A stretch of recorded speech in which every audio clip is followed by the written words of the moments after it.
Hollywood iconic villain খুব ভালোবাসে, আর এ ব্যাপারে হিটলারের নাৎজির থেকে ভালো উদাহরণ আর নেই। কিন্তু ইন্ডিয়ানা জোনসের পুরনো শত্রু কি সত্যি সেই বিখ্যাত ফিল্মগুলোর মতো পৃথিবী থেকে প্রাচীন রেলিকগুলো লুট করেছিল? উত্তর হলো হ্যাঁ। হাইনরিখ হিমলার আর এসএস এর নেতৃত্বে নাৎসি বৈজ্ঞানিকরা বিশাল বড় বড় অভিযান চালায়। তারা নিজেদের নাম দেয় আনানার্বা। তাদের অস্ত্র কি? মিথ্যা, চুরি আর খুন। এরা হলো হিটলারের সম্পদ শিকারী। এটা হিটলার আর আইনস্টাইনের লড়াই। এটাই ছিল নাৎসিদের কাজ করার ধরন। মানুষের জ্ঞান আর সংস্কৃতির প্রতিটা দিকই তারা নিজেদের স্বার্থে ব্যবহার করতে পারত।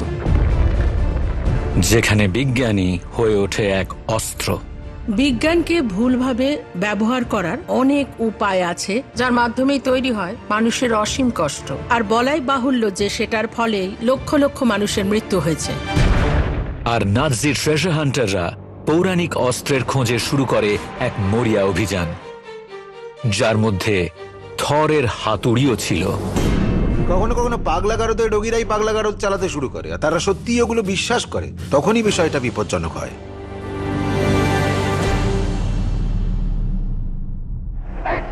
Deutschland!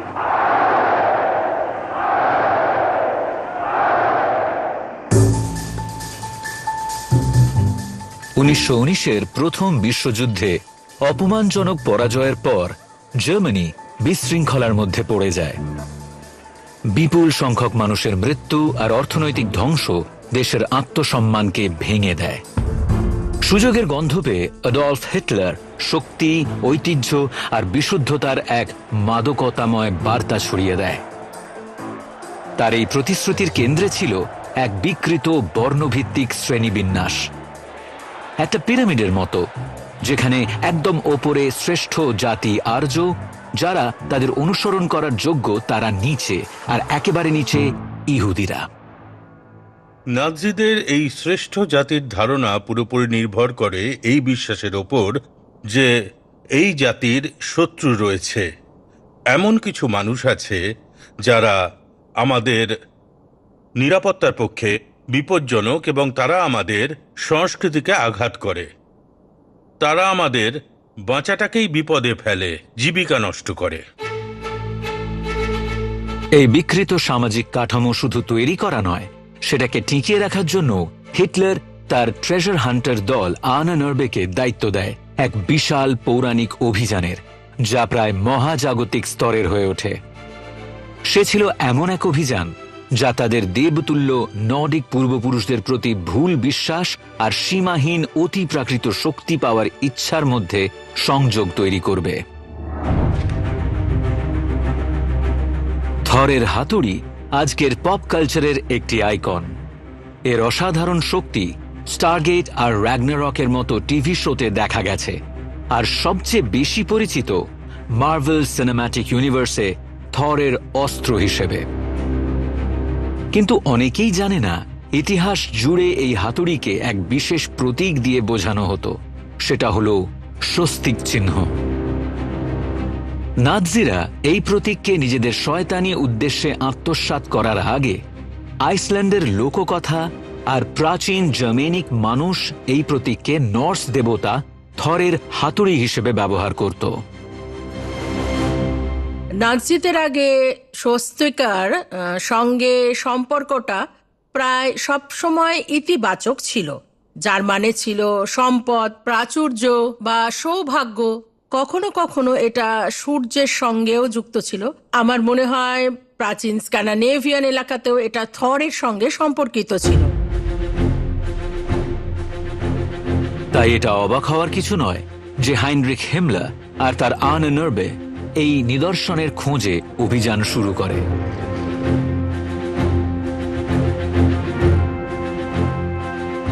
এটা চূড়ান্ত সম্পদ হতে পারত। এটা যেমন ব্যবহারকারীকে অজানা শক্তি প্রদান করত, তেমনি এক স্বর্ণকেশী নীল চোখের নর্ডিক দেবতার অস্ত্র নিজেদের দখলে থাকলে নাৎজিরা তাদের আর্য জাতিশ্রেষ্ঠর তত্ত্ব প্রমাণ করার জন্য সব রকম বৈধতা পেয়ে যেত। থরের হাতুড়ির প্রতি হিমলার, আনেনার্বা আর নাৎজিদের আকর্ষণের কারণ ছিল এটা একেবারে খাঁটি জার্মানিক, নর্ডিক আর আর্য নিদর্শন, যা তাদের পুরাণের সঙ্গে খুব সুন্দরভাবে মিলে যায়। কিন্তু মজার ব্যাপার হলো তারা এমন একটা জিনিসে বিশ্বাস করতে প্রস্তুত ছিল যা একেবারেই অবাস্তব। সেটা বাস্তব কোনো বস্তু হোক বা প্রাগৈতিহাসিক কোনো অলৌকিক অস্ত্রের ধারণা হোক। এই কল্পনাগুলো এক রোম্যান্টিক পৌরাণিক অতীতের ছবি তৈরি করেছিল, যেটার অভাব হিটলারের জার্মানিতে ছিল। তবে উচ্চপদস্থ নাৎজিরা আরও বেশি উচ্চাকাঙ্ক্ষী ছিল। হিমলার নিজেই বিশ্বাস করত নর্ডিক পুরাণ আসলে এমন এক বাস্তব আর্য সুপার অস্ত্রের ওপর ভিত্তি করে তৈরি, যা সময়ের সঙ্গে হারিয়ে গেছে, আর সেটা তার চাই। হিমলার কি প্রচুর লেখালেখি শুরু করেছিল এটা নিয়ে, যে থরের হাতুড়ি হয়তো কোনো গোপন শক্তির ওপর ভিত্তি করে তৈরি, যেটা সঠিক ধরনের আধা বিজ্ঞান দিয়ে কাজে লাগানো যেতে পারে? হ্যাঁ, সেই সব নিয়ে বিস্তারিত কথা বলেছিল। এমনকি কিছু কোম্পানিকে এই বিষয়ে গবেষণা করার দায়িত্বও দিয়েছিল। এখানেই আমাদের পরিচয় হয় ভাষাবিদ ব্রুনো শোয়াইৎজের সঙ্গে, যার দায়িত্ব ছিল আইসল্যান্ডে নর্স দেবতাদের সঙ্গে জার্মেনিক সম্পর্ক খুঁজে বার করা।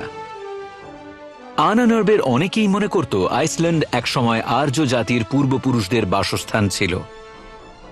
তারা বিশ্বাস করত তাদের পূর্বপুরুষরা ছিল বিশুদ্ধ, শক্তিশালী মানুষ, যারা বরফ আর আগুনের কঠোর পরিবেশে গড়ে উঠেছিল এবং প্রাচীন পৃথিবী জয় করে সভ্যতা গড়ে তুলেছিল। যদি শোয়াইৎজার এই প্রাচীন সভ্যতার কোনো চিহ্ন খুঁজে পেত, তাহলে হয়তো সে থরের হাতুড়ির অবস্থানও খুঁজে বার করতে পারত। কিন্তু আনানার্বের অনেক সম্পদ শিকারীর মতোই শোয়াইৎজারকেও খালি হাতেই ফিরতে হয়েছিল। তবে নাৎজিরা এত সহজে হাল ছাড়ার পাত্র ছিল না। হিমলার স্বপ্ন দেখেছিল থরের হাতুড়ির শক্তি পাবার, তাই সেটা খুঁজে না পেলে তারা নিজেরাই সেটা বানানোর চেষ্টা করবে।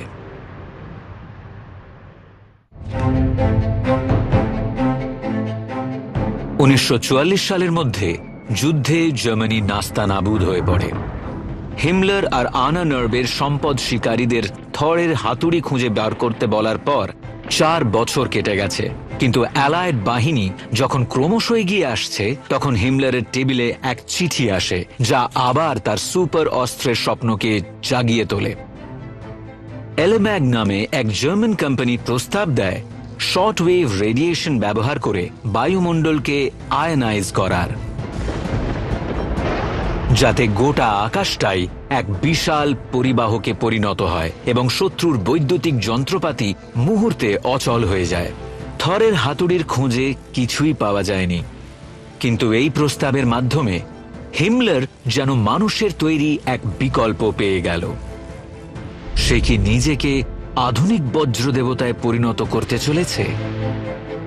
অনেক পুরাণ আর কাহিনীতে বজ্রপাত, বজ্রদেবতা আর আকাশ থেকে আগুন নামার কথা বলা হয়েছে, যেগুলো আসলে ইঙ্গিত দেয় যে কোনো এক প্রাচীন শ্রেষ্ঠ জাতির হাতে এমন এক সুপার অস্ত্র ছিল যার আর কোনো চিহ্ন আজকের দিনে আমাদের কাছে নেই। উত্তেজিত হিমলার এই প্রস্তাবটা দ্রুত রাইখ রিসার্চ কাউন্সিলে পাঠায়, দেশের সেরা বিশেষজ্ঞদের দিয়ে জরুরি মূল্যায়নের জন্য। যদি এলেম্যাগের যন্ত্র কাজ করত, তাহলে উচ্চ ভোল্টেজ বিদ্যুৎ অনেক দূর পর্যন্ত পাঠানো যেত, ট্যাঙ্ক থামিয়ে দেওয়া যেত, আর আকাশে থাকা পুরো বোমারু বিমানের দলকে ধ্বংস করা যেত। ফেব্রুয়ারি 1945, পশ্চিম দিক থেকে ব্রিটিশ বোমারু বিমানে ড্রেসডেনকে মাটির সাথে মিশিয়ে দেওয়া হচ্ছে, আর পূর্ব দিক থেকে সোভিয়েতস বুদাপেস্ট দখল করছে। ঠিক তখনই রিসার্চ কাউন্সিল তাদের রিপোর্ট দেয়। রিপোর্টে উপহাসের সুরে বলা হয়, এলেম্যাগের প্রস্তাবে প্রযুক্তি আর পদার্থবিদ্যার কোনো গভীর ধারণাই নেই। এই কঠিন কথাগুলোর সঙ্গে সঙ্গেই হিমলারের দেবতাদের শক্তি নিয়ন্ত্রণ করার স্বপ্ন লজ্জাজনকভাবে শেষ হয়ে যায়। হাইনরিখ হিমলার হয়তো আনানার্বের অনেক সম্পদ থরের হাতুড়ির খোঁজে ব্যয় করেছিল, কিন্তু একই সময় জার্মানিতে আরো বড় এক অনুসন্ধান চলছিল। সেটা ছিল বৈজ্ঞানিক তত্ত্বের সংজ্ঞাকে নতুন করে ঠিক করার এক প্রতিযোগিতা, যা ভবিষ্যতে সত্য আর বাস্তবতার ধারণাকেই প্রভাবিত করতে পারত।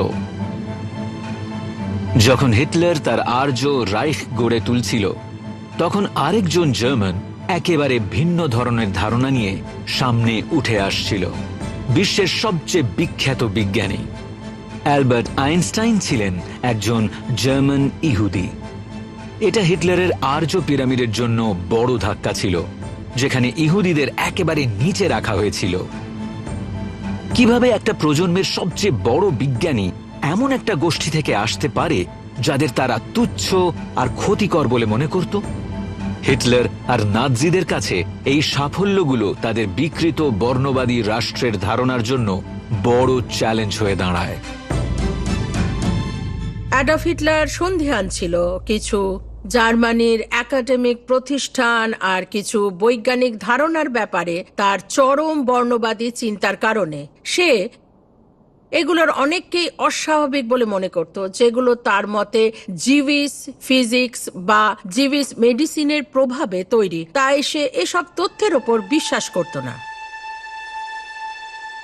হিটলারের ক্ষমতা যত বাড়তে থাকে, তার ইহুদি বিরোধী মনোভাব বিজ্ঞানীদের দেশ ছাড়তে বাধ্য করে।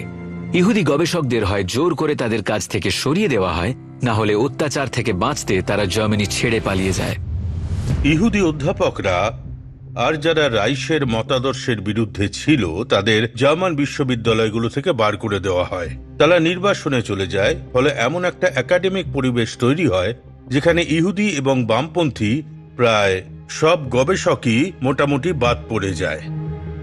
তার এই বৈজ্ঞানিক সমস্যার সমাধানে হিটলার কি করল?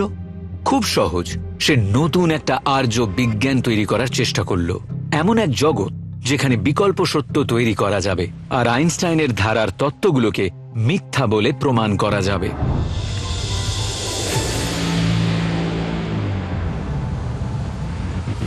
হিটলারের কাছে জিউইশ ফিজিক্স ছিল নাৎজিদের ইন্টেলেকচুয়াল আকাঙ্ক্ষাগুলোর কাছে সবচেয়ে বড় বাধা। এর অস্তিত্বই তৈরি করেছিল এক নতুন ধরনের অনুসন্ধান, যেখানে সম্পদ কোনো বস্তু নয়, বরং একটা ধারণা। এমন এক বিজ্ঞান যা হয় বিশ্ব ইতিহাসে আর্য শ্রেষ্ঠতাকে প্রমাণ করবে, নয়তো তাদের পুরো জাতি বিদ্বেষী কাঠামো ভেঙে ফেলবে। আর ওয়ার্ল্ড আইস থিওরি ছিল সেই সম্পদ।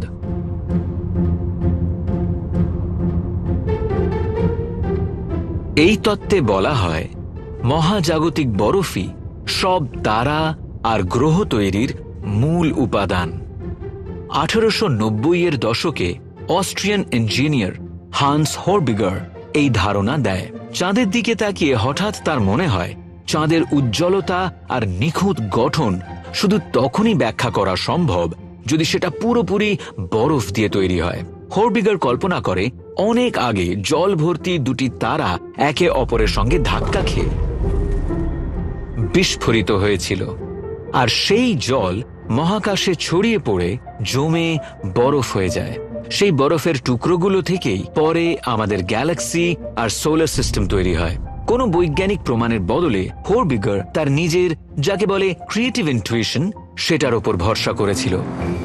যদি আমরা ওয়ার্ল্ড আইস থিওরির কথা ধরি, যেটা আসলে একেবারে বানানো একটা রূপকথার ধারণা, হান্স হরবিগারের কোনো আনুষ্ঠানিক বৈজ্ঞানিক প্রশিক্ষণই ছিল না, তবুও সে এমন একটা তত্ত্ব দাঁড় করায় যেন এটা পুরোপুরি বৈজ্ঞানিক মতবাদ। প্রথম বিশ্বযুদ্ধ শুরুর আগেই যখন আসল বিজ্ঞানীরা এটা পড়েছিল, তারা বলেছিল এই বইতে যেখানে যেখানে আইস লেখা আছে সেখানে যদি অলিভ অয়েল বসিয়ে দেওয়া হয় তাহলে ওটা সমানভাবে সত্যি বা মিথ্যা থাকবে, যাচাই করার ক্ষেত্রেও কোনো পার্থক্য হবে না। এতটাই অদ্ভুত ছিল এই তত্ত্ব, কল্পনা করা যায় না।